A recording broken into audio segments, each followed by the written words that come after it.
but the number 2 to Macleay. Now, your next one. Well, before you move on to that, I have to say that Desmond Bagley invented Mike's favourite genre, the Scandinavian thriller. Running Blind, yes, set in Iceland, and it's a terrific chase story. No, we had a sweepstake. I knew about that sweepstake. How long it would take to mention? Yeah, what was it? About quarter of an hour? No, it's a bit longer in actually. We held that for a long time. Yeah, your next character. This is a great photo. I love the photo. Look at this guy. Would you buy a second-hand book? What a great pattern. Yeah. Terrific. Absolutely brilliant. Who wears those clothes these days among modern thriller writers? Still does. This is Berkeley Mather. Well, it isn't really, because his name is John Weston Davis, and the story is he's as good as books. I wish I had time to tell it to you. Basically, the back of the book says he's the son of a rich Australian medical family who sailed around the world before getting commissioned in the army. It's bollocks. He was the son of an alcoholic Welsh cabinet maker who was more or less deported to Australia in 1913. And then the father abandoned the family. His 2 elder brothers joined the Australian army and got killed in Gallipoli. So he was left with his mother, and then he abandoned her in the 1920s and got on a tramp steamer and came to England just in time to be hit by the Great Depression, which was clever.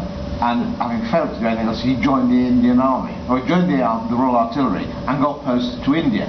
As he got off the boat in Calcutta, he had this bright idea. This was Gunner Davis, the Royal Artillery. I had to report to Lahore, somewhere up country. And so he got on the train to Lahore, a couple of days late, and got off, and he said, "I'm terribly sorry, Second Lieutenant Davis here. I've had all my kit stolen." And they believed him. And for 3 years he pretended to be an officer. Then he was caught. And he had to join the Indian Army then, because to keep it quiet. Anyhow, he was famous for his adventure novels about India. Basically, that's what he's most famous for. He was, in fact, one of the leading script writers for British TV in the 50s.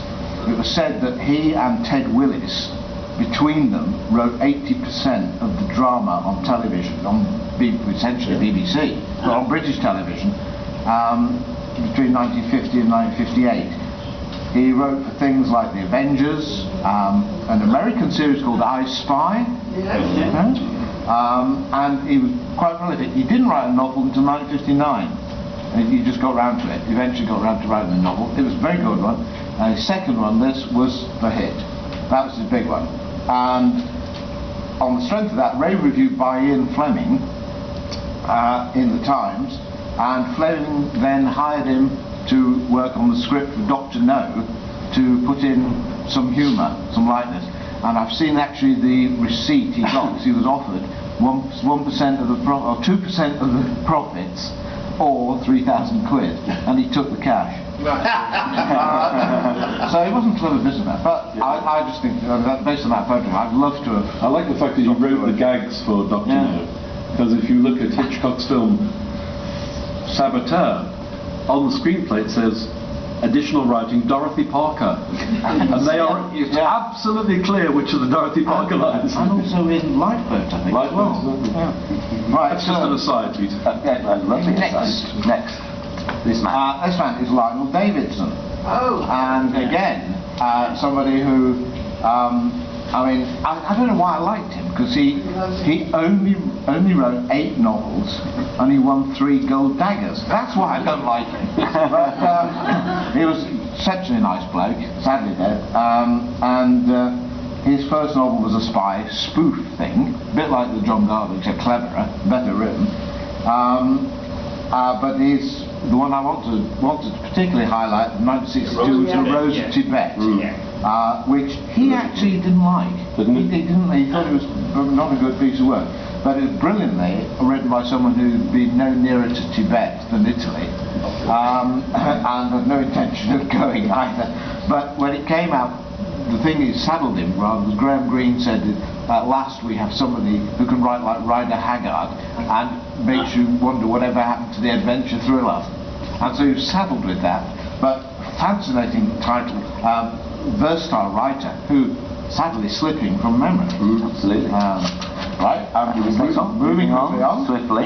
Now, Night of the Wenceslas. sorry? Night of the Wenceslas. Night of Wenceslas. Yes, That was that Barton was Davison's good. first one, Yeah, which was filmed as Hot Enough for Juniors. With Doug Fogarty. Again. Yes. Now this guy really has been forgotten. This is probably the most forgotten thriller writer of all forgotten thrillers mentioned here today. This is John Blackburn, actually brother of George Blackburn, who's a poet, still around. And this guy I wanted to mention particularly because if his thrillers didn't have a distinct supernatural element, they were at the very least weird and strange. But he could combine espionage, psychopathic murderers, ecological disasters, biological warfare, long ahead of his time, and with a flair for genuine Gothic horror. Now, one of his greatest fans was Christopher Lee, who actually is said to have suggested the plot for a novel called Our Lady of Pain, which eventually was made into a ghastly Hammer movie, I think in the late 60s. But again, if you ever see them, which they are very rare, there's a little company in America called Valancourt who is trying to bring them all out as print on demand. They're doing a great job, and I hope that they get support.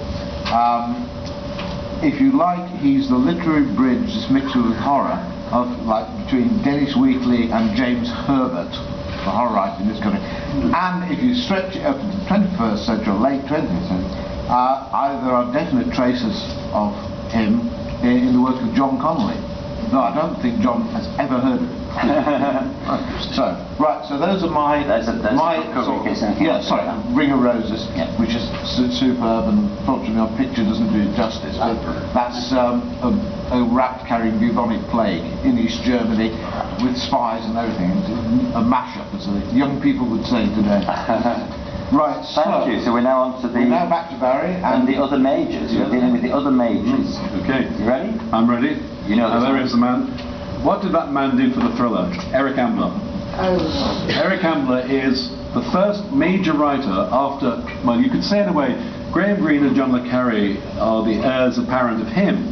He was the heir apparent of Ashendon, created by Somerset Maugham, which is a sophisticated approach to the spy novel in which not everybody is evil.